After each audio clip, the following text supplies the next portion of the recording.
We saw the scoop yesterday when we were driving back from Halley and it looked really interesting. We're doing a little recce to see if we can organise a trip out here. Halley's really featureless and flat, and there aren't many opportunities for people to get off base, such as the chef or the carpenter.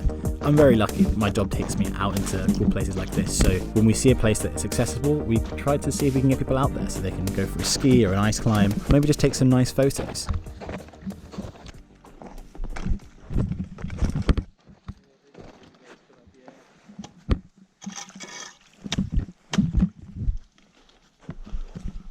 All up. You should be alright seeing down the edge,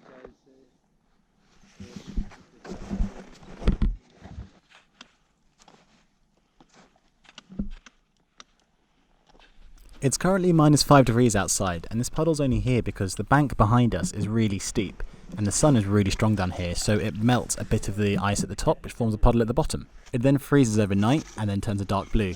This dark blue absorbs more sunlight than the snow around it, which means that it gets hotter and melts more snow around it, which makes the puddle grow. Now this causes a bigger puddle, which then freezes and turns a darker blue, and then more snow melts, and it's a positive feedback until you get a little lake or puddle like this.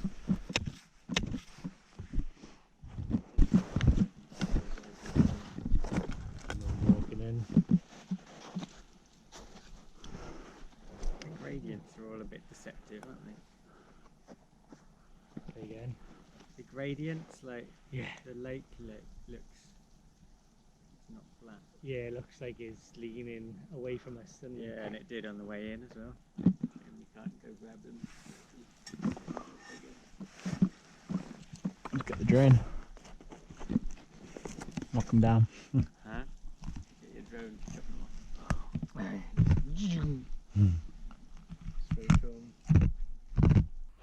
So we've done a thorough check of the bottom to make sure there are no crevasses. We're now checking the top, and if it's all safe and the edges are stable, we're going to organise a trip out here.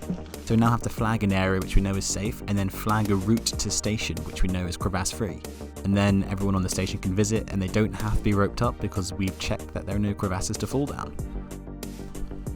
So we're all done at this site now, so we're going to head back to Halley Base, have some lunch, and then we're going to fly out to a Lifetime Halley site.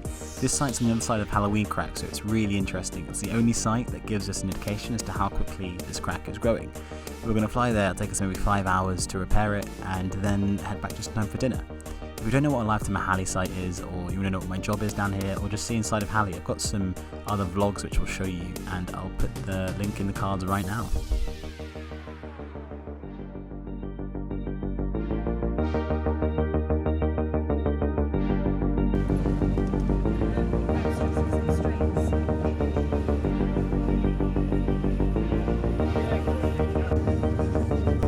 These vehicles are put on berms because in a year and a half there'll be about 2 to 3 metres of snow accumulation, so when we come back in the next season they'll be sitting on the surface of the ice shelf and we don't have to dig them out.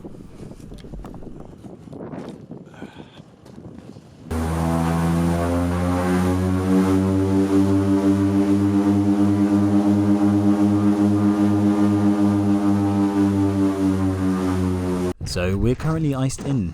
The sun has heated up the skis and the wheels, so the snow underneath it is melted and then refrozen, forming a layer of ice which is trapping us. The way to get out is to whack the skis as hard as you can with a wooden mallet and hope you can crack the ice and then let the plane pull itself free.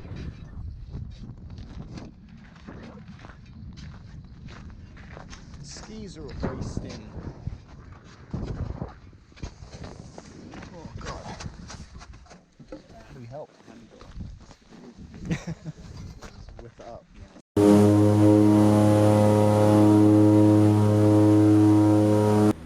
This is Halloween Crack. It's a crack that was discovered on Halloween Day, and it goes right from the continent to a underwater mountain or outcropping called the McDonald's Ice Rumples. The McDonald's ice rumples acts like a grounding point for the whole ice shelf, and it's about to join up with a crack called Chasm 1. Together these are about to shear off an iceberg twice the size of New York, and it's absolutely incredible. We've actually visited this, and I've got a lot of drone footage and some pretty incredible stuff on a previous vlog. I'll put that in the cards right now. The footage you see here is actually from a future vlog, a little sneak peek. We visited Halloween Crack for a recreational trip, and it was stunning. I think it's a pretty unique place on this planet, and got lots of drone footage coming up. If you are interested in that sort of thing, please consider subscribing and liking and all the other things that I should say as a YouTuber, but I always forget.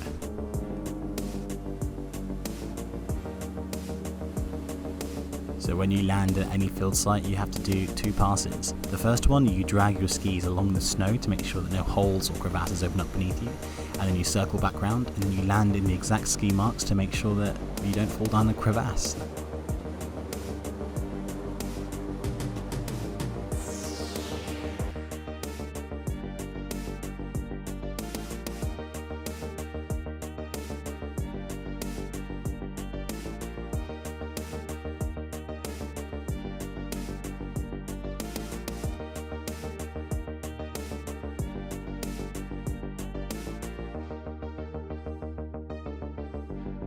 We're now done for the day. I'm heading back to Halley for some dinner, and then we can play some pool and then just chill out for the evening. Let me know what you want to see on this channel. I'm still trying to figure out what the best content is. If you want to see some interviews with scientists or more station-based stuff or more wildlife, I'd love to know your thoughts in the comments.